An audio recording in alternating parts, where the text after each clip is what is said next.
Hello dear students, welcome back to this class of English. Students, in this video, we are going to study the poem The Lake Isle of Innisfree by W.B. Yeats.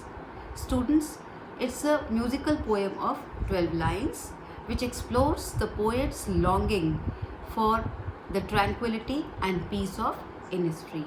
So, let's go through the poem now. Students, in the poem The Lake Isle of Innisfree, the poet is tired of city life and wants to spend the rest of his life with nature. He believes that nature will provide him peace, and this nature or peace will be present near the Lake Isle of Innisfree. So, let's read the poem and find out his wish, his desire. Fine. But before proceeding, I would like you to know about the poet W.B. Yeats. Now look at the picture of W.B. Yeats. William Butler Yeats is his full name. He is widely considered one of the greatest poets of the English language, and he received the Nobel Prize for Literature in the year 1923. His work was greatly influenced by the heritage and politics of Ireland. Let's read the poem now. The Lake Isle of Innisfree, I will arise and go now and go to Innisfree, and a small cabin built there of clay and wattles made. 9 bean rows will I have there, a hive for the honey bee, and live alone in the bee loud glade. And I shall have some peace there, for peace comes dropping slow, dropping from the wheels of the morning to where the cricket sings. There midnights all a glimmer, and noon a purple glow, and evening full of the linnet's wings. I will arise and go now, for always night and day I hear lake water lapping with low sounds by the shore. While I stand on the roadway or on the pavement's grey, I hear it in the deep heart's core. So, students, this poem is a lyric. It is a musical poem. It explores the poet's longing for the peace and tranquility of Innisfree, a place where he spent a lot of time as a boy. Innisfree is the name of a place. It is a very quiet place, and that is the reason the poet wants to go there. He had spent his childhood in this place. He has very sweet memories of that place. That is why he wanted to go back to the Lake Isle of Innisfree. Students, I'll now explain the stanzas to you. Look at stanza 1. I will arise and go now and go to Innisfree, and a small cabin built there of clay and wattles made. 9 bean rows will I have there, a hive for the honey bee, and live alone in the bee loud glade. Now, children, know the meanings of the difficult words. I hope you have the pencil in your hand and the book is also in front of you. Keep underlining the difficult words and keep writing the meanings on the top of them. Now, the word arise. Arise means stand up.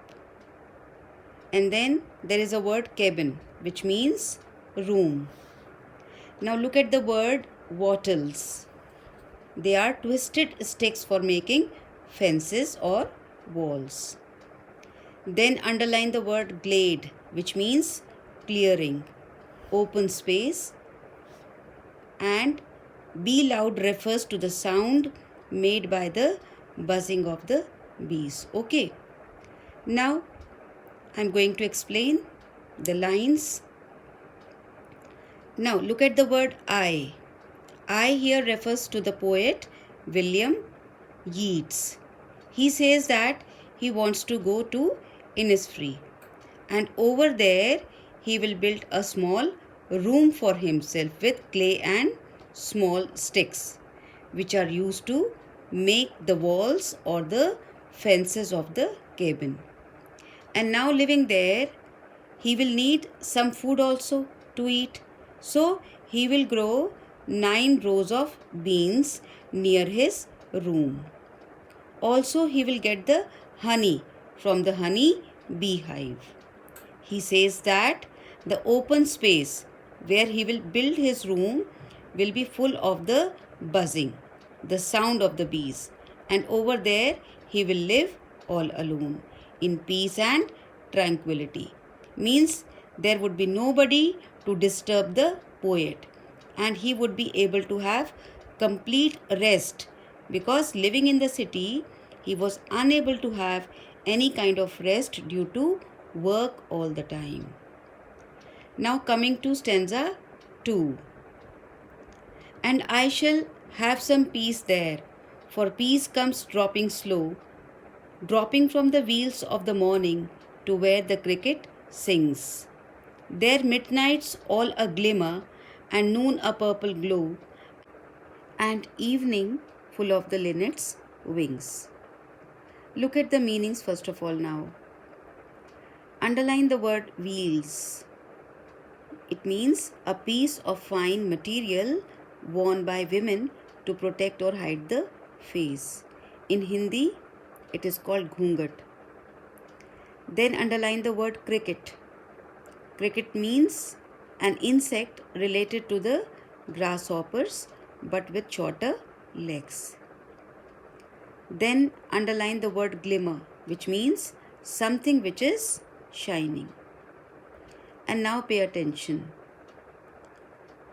Children, in this stanza, the poet says that when in Innisfree, he will feel peaceful, which he says will be felt very slowly and gradually. He is describing the morning very beautifully here. Just pay attention.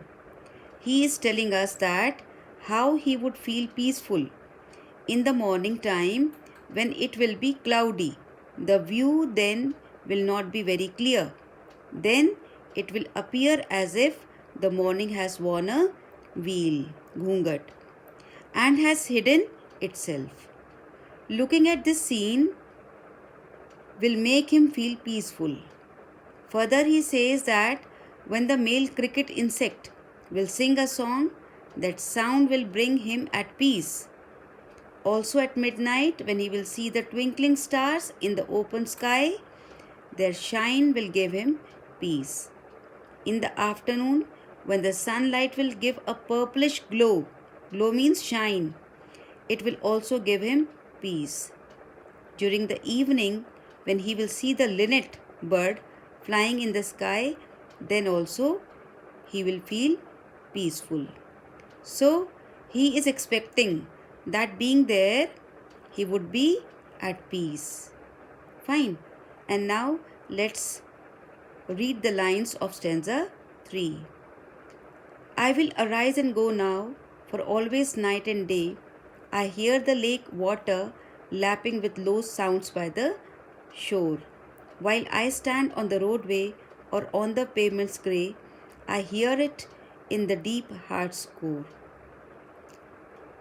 First of all, write down the meanings of the difficult words, children. Underline night and day. It means all the time. Then there is a word lapping. Its meaning is striking. Then underline heart's core. It means the innermost part of the heart. Students, in this stanza, the poet says that he will now stand up and go to Innisfree, because all the time the sound of the lake water striking the shore keeps repeating in his mind. This sound attracts him towards the lake wherever he is, either standing on the roadway or on the grey colored pavements, the footpath. He hears the sound deep in the innermost part of his heart. Students, this poem is about those people who are tired of city life and want to be with nature, as the city life is full of business and tiredness. The poet can even hear the lake water lapping the shore while standing on the grey pavements and roads. Hope the lines are all clear to you. And let's now look at the literary devices used in the poem. First of all, look at the rhyme scheme. The rhyme scheme is A, B, A, B. Look at the words made dark in the picture to make you understand. Fine. Now the next literary device is alliteration. And you already know what it is. It is the repetition of a consonant sound in two or more closely placed words. The instances, the examples of alliteration in the poem are, look at line number 3, stanza 1. See the words hive and honeybee. H sound is being repeated. So, it is alliteration.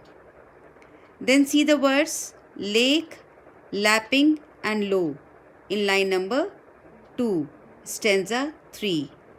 Here, L sound is being repeated. So, it is alliteration. Fine. Now, the next device, repetition. Look at the lines. I will arise and go now in stanzas 1 and 3. This is only one line but being used twice. Once in stanza 1 and then in stanza 3. So this is an example of repetition. Fine. And now I'll talk about personification. Look at the word morning in line number 2, stanza 2. Students, morning is personified. Morning will appear as if it has worn a veil, as the women do. So it is personification. Fine. And now the next is metaphor. Underline the word veil. Again, line number 2, stanza 2. The clouds are being compared to veil. So because of the comparison, the device used is metaphor. Hope everything is clear to you. Students, the Lake Isle of Innisfree is a real place near the coast of Ireland. It is not inhabited and is on Lough Gill, a lake in County Sligo. The lake itself is approximately 5.5 miles in length and 1.5 miles wide. So it is very small. Yeats would go to Sligo as a child on vacations.